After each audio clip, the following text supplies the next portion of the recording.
खबर वही जो सच को दिखाएं।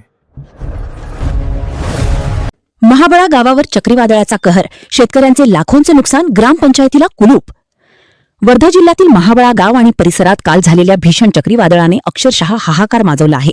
वादळाच्या तडाख्यात अनेक घरांचे नुकसान झाले असून नागरिकांचे मोठे आर्थिक नुकसान झाले आहे. सर्वाधिक फटका बसला आहे तो शेतकऱ्यांना. केळीच्या बागा पूर्णपणे जमीनदोस्त झाली असून अनेक ठिकाणी उभी पिके आडवी पडली आहेत. वर्षभराच्या मेहनतीवर पाणी फिरल्याने शेतकरी हताश झाले आहेत. नुकसान भरपाई मिळावी आणि तातडीने पंचनामे व्हावेत अशी मागणी शेतकऱ्यांकडून होत आहे.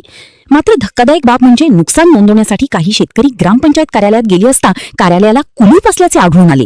गावावर संकट कोसळले असताना ग्रामपंचायत बंद असल्यामुळे नागरिकांमध्ये तीव्र संताप व्यक्त होत आहे.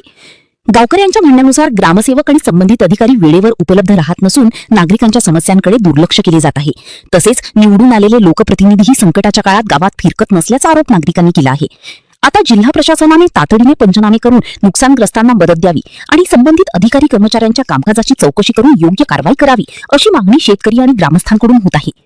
महाबळा गावातील या परिस्थितीवर प्रशासन काय पावले उचलते याकडे संपूर्ण परिसराचे लक्ष लागले आहे. गणेश कुडकी, जनता न्यूजसाठी धन्यवाद. सप्रेम जय महाराष्ट्र. मी रोशन विलासराव राऊत, विधानसभा संघटक, शिवसेना शिंदे गट. आज दिनांक 8 जून 2026 दुपारी 2 वाजताच्या सुमारास सेलू तालुक्यातील महाबळा शिवारामध्ये आज मोठ्या प्रमाणात वारा गर्दी सुटली. लोकांना अपेक्षा होती की एक संत पद्धतीचा पाऊस येईल, पण खूप मोठ्या प्रमाणात एक वारा गर्दी असल्यामुळे संपूर्ण येथील साधारणतः 10 ते 12 शेतकऱ्यांचे संपूर्ण कोठे उडून गेले. त्यांचे कटर मशीन खराब झाली.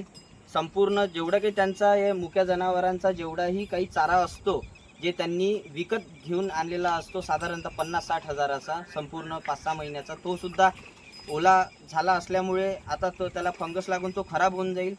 आणि महत्त्वाची बाब अशी की कोठे जवळपास साधारणतः 1-1 किलोमीटरपर्यंत असे उडलेले दिसून पडले.